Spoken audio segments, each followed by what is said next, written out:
Okay, hello, welcome to, as you can see from the title, will technology ever replace public transport? So I'm basically going to be talking about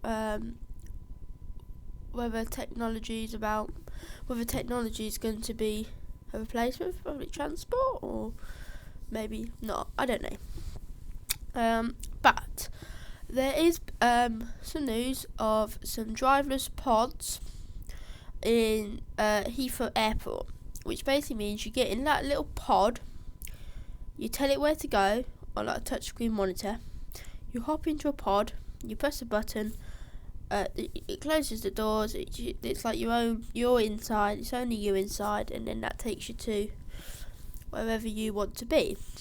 So it's a bit like a portable taxi really. It uses lasers to get itself around, so it's a bit like a monorail sort of item, so it's basically a monorail sort of personal taxi. But these are meant to replace buses. Well, buses can carry up to 70 people in one load. These pods can carry 6 in one load. So they're going to need a lot of buses. They're going to need about 12 buses just to cover one. They're going to need about 12 pods just to cover what one bus can do.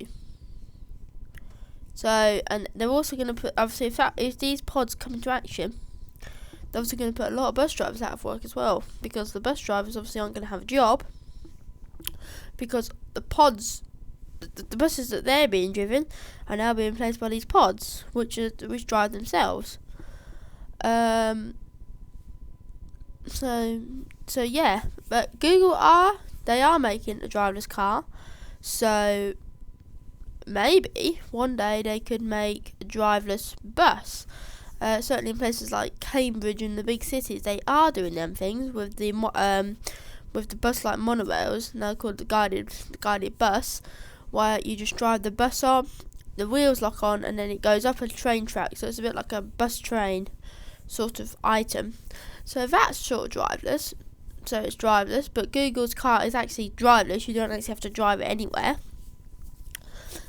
They are making reversible cars, so they're self-reversible. So definitely self-driving cars are certainly an option, because we've already made them. We have already made driverless cars. Google have already made a driverless car. They have, because it drives itself. People have seen this actually drive itself. But you can actually see also, I think the Skoda Yeti, the new Range Rovers, new Mercedes, most new cars now also have the self-parking feature. So you just press a button, the car reverses itself into a parking space. And that's what these things do. So, will technology ever replace public transport? Yeah, most probably, yeah. Whether it's in 2 years' time, right up to 100 years' time, I don't know. Will the Olympics come in? Maybe they're trying to rush to get something new on the market. Maybe. I know they're bringing in some new London Route Masters, which look a little bit like the Route Masters with the pole on the back. So maybe, with the London 2012 coming, maybe they'll be starting to rush to get something new on the market, something new, so they can carry a lot more people without having to have to recruit a driver. Maybe. Because it's a bit like a monorail, but monorail is more like trains. You've still actually got to employ somebody to drive the trains, haven't you?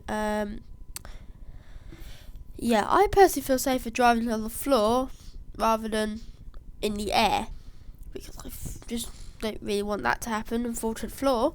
Whereas if I'm in the air, then it's on the ground even. It's a little bit safer, unless of course the air is going to crack. So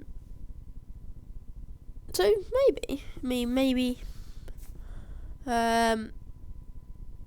it's technology is going to take over. Yeah, probably. It's probably going to take over. And I would suspect it's not going to take too long before we see the first driverless cars coming out onto the market. I mean, Google have already created a driverless car. Toyota, I think it's Toyota and Nissan. It's one of the two companies made a car which can swivel the wheels round, so they can go like that, and then they can turn like that, and then they can come back and they can go like that. So they can just keep turning their wheels round. So they can make driverless cars, so you can drive forward, and when you want to get into a little spot, you just turn like that, and then the wheels just drive that way, and then you can turn it like that and drive that way, or that way even. So that's new. Obviously the wheels go like that, and they can just turn immediately round like that, and then they can just drive forwards. So that's new. So the wheels are actually like that, so it just drives like that. So yeah, our buses are going to be driverless one day. Whether buses are going to be driverless, not sure. Maybe they'll get rid of the idea and then put something new in place, like driverless pods. But we've still got to remember here, guys, there's millions of people out of work in the UK. By putting driverless buses into the market, and driverless cars and all these sort of things, what it's actually going to do is just take more people out of work. But yeah, will technology ever take over? I would definitely say so, and I would suggest it's pretty soon. Thanks for watching, guys. Please rate, subscribe, and comment. Thanks for watching, and sorry about my funny voice.